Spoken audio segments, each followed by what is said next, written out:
अभी यहाँ पर रुख करते हैं कोट अद्दू का।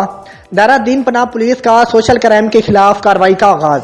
जुए के अड्डे पर रेड, 4 जुआरी गिरफ्तार करके दाव पर लगी रकम बरामद करके मुकदमा दर्ज कर लिया गया है। इसी हवाले से मजीद तफसीलात जानते हैं कोट अद्दू से बाकिर हुसैन की इस रिपोर्ट में। जी बिल्कुल, कोट अद्दू देहरादून पनाह पुलिस की सोशल क्राइम के खिलाफ कार्रवाई का आगाज। जुए के अड्डे पर छापा मारकर जुआरी गिरफ्तार, दाव पर लगी रकम बरामद, मुकदमा दर्ज।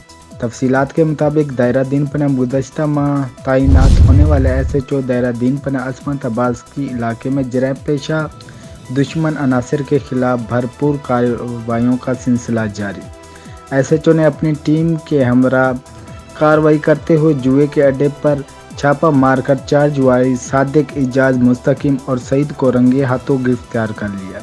मुल्ज़िमान पर्ची जुए के मकरूज धंधे कर रहे थे। जुआ पर लगी कीमत और जुए के लिए इस्तेमाल किए जाने वाले दीगर एशिया भी कब्जे में लेकर पुलिस ने मुकदमा दर्ज किया।